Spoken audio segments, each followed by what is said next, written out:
the bin is looking great. For your next step, I'd like you to get a fine grit sanding block and just give the entire piece a light sand, make it nice and smooth, and then we're going to start distressing it. So for that, you can use a medium grit sanding block, or if you still have your power sander out, you can use that. And basically you want to go around all the edges of the piece and the drawer. So once you do that, we'll use the tack cloth to get off all the dust that you created from sanding the piece, and then you can apply the wax.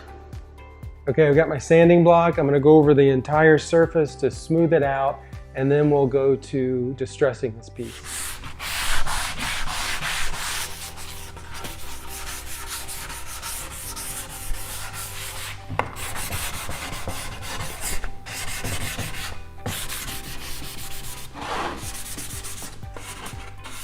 Okay, I went over the whole piece with a fine grit sanding block, and it really smoothed out the surface. It feels really nice and slick.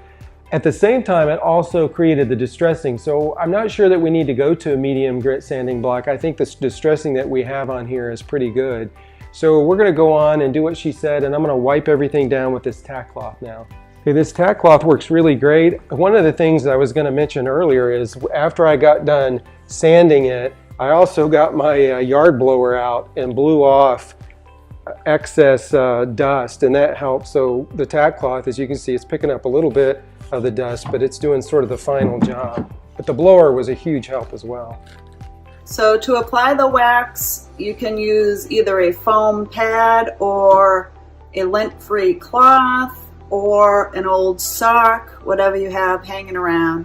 And basically you just want to put a little amount on and rub it in circles and cover the entire piece, let it dry for a little bit, and then buff it out with a new cloth. There we go. All right, I got my sock. As she suggested, I can use a sock, so that's what I got here. And then I'm going to go ahead and I'm going to use the Chippy Barn Specialty Wax because it's got a lemongrass scented wax on it. And I thought that would be great to give it a nice smell, so we'll get going.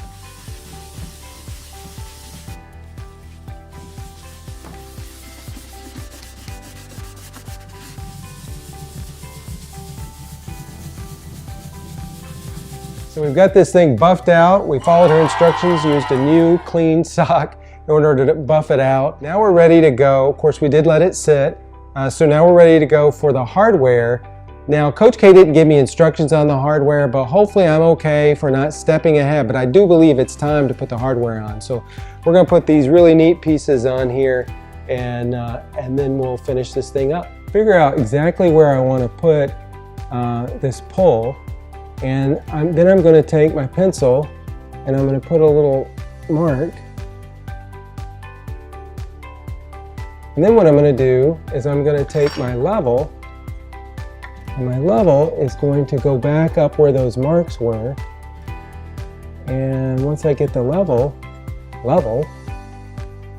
then I'm going to put a mark so I know exactly where the others need to go. I drilled quick little holes, like pilot holes, so that when I put the screw in for the pull, the screw doesn't skate. So it's just enough to give me a little bit of an indentation. Now I'm ready to to screw the pull in. Okay, Lane, so for our last step, we're going to add a little bit of fun on the inside of the bin. We're going to line the inside and the top drawer. So I wanted to show you some of these fun prints my friend Kristen sent from A Street Prints. I think that these are 3 good contenders for our project. They have a little bit of Clark Pond green already in them, but I think I've decided to use this one as it has the green, the white, and the black to match our hardware. So I'm going to pass this on to you and we'll take it from there. All right, okay. Thanks, Coach K. Boy, this looks really nice with this Clark Pond green that you chose for this potato bin. That'll coordinate really well. That'll really set it off. Now, I guess my question to you, Coach K, is I'll cut this out. I'll measure the inside of the drawer. I'll measure the base of the potato bin inside. Then I'll cut this out. My question is, what kind of adhesive, or do I use an adhesive to put on the bottom of this to keep it from rolling up once we get done with that? So I look forward to doing that. Also, just wanted to show you all what we did here with the potato bin. We've got these poles. They look really nice on here. I also finished putting the wax on, as you could see earlier. And what we used was the Chippy Barn specialty wax. It's the clear wax, and it's the lemongrass scented. It has a really nice, strong smell to it when you put it on. But what's really cool is once it sits overnight, the smell mellows out, but it's nice to have that scent to it, especially on some old pieces that don't really smell the greatest, even after you clean them up.